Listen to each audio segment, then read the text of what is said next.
remember to stay hydrated, and today we're going to be checking out 4 brand new Tactile Knife Co Rockwall seasonal release knives. These 4 new variants are very special because of their colorways. We'll cover all that stuff in this video, but for now, sit back, relax, and let's get it.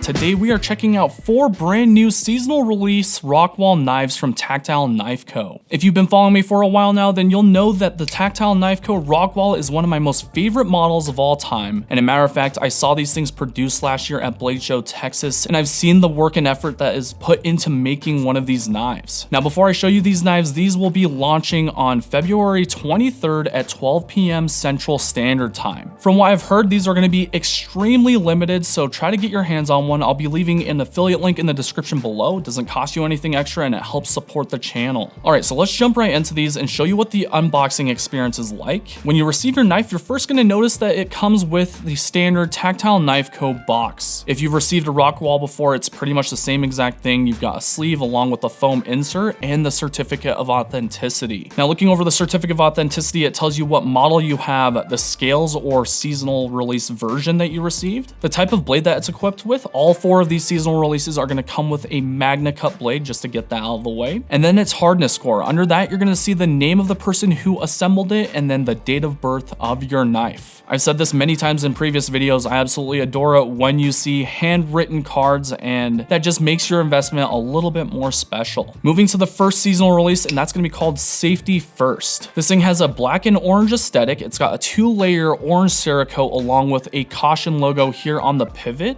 The blade, pocket clip, backspacer, thumb stud, pivot, hardware, all that stuff is blacked out, and then you have this really bright orange. Funny thing is, if you're matching this up with like a JRW loadout, Jamie's orange is almost exactly on point with this Cerakote finish. I'm not sure if it's a collaboration, but it's just really interesting because the orange kind of matches up with JRW's brand. This thing is super cool. I really dig the overall aesthetic, and this might be in my top 2 favorite in this list. Moving to the next model, we've got the Stealth variant. This thing is so good looking. This is probably my most favorite one on this entire list. This thing is pretty much blacked out, including the blade, the scales, as well as the pivot, and then the thumb stud, backspacer, and screws are in this really nice red. There is going to be a crosshair logo right on the pivot, so each one of these is going to have a different engraving on the pivot, which is really unique and interesting. But the reason why I like this one so much is because it's a matching set to my Tactile Turn Stealth seasonal release, and this bolt action pen pretty much lives on my desk. I use it on a daily basis. It just has a very similar aesthetic. I think it would be pretty cool if they added a tritium piece somewhere on the knife, just because my original Stealth has one. But overall, this is a really badass knife. If I had to pick one, it would be the Stealth. Next up is going to be the Nautilus version. So this one's going to be a little bit more subtle, which I kind of dig. It's got gold coating on the pivot, thumb stud, backspacer, pocket clip, and screws. This one has an anchor engraved on the pivot. I'm not really sure what the finish is exactly on the scales, but it feels a little bit different than the other ones on the table. If you're going for something a little bit more subtle, then this one or the next one would be your best options. Last but not least, we have the Overlander, and this thing is really decent. I might actually really like them. I love all of these models, guys. I'm not gonna lie, they all look really good. What I really like on the Overlander is that the pocket clip as well as the pivot have this matching scale pattern. I'll try to overlay a close-up just so you guys can really see the detail that's gone into this. But in terms of the pocket clip, pivot, backspacer, hardware, as well as the thumb stud, those are all in tan, and then you've got the OD green scales. This one is super clean and very subtle. I really dig it. But there you guys have it, all 4 brand new seasonal releases coming from Tactile Knife Co. Let me know in the comment section below which one you would pick. Mine would be the Stealth, but that's just me. And of course, if you like this video, throw me a thumbs up. If you disliked it, throw me a thumbs down. I promise I'll do better next time. Aside from that, you guys enjoy the rest of your day, and we'll catch you on the next one. Peace out.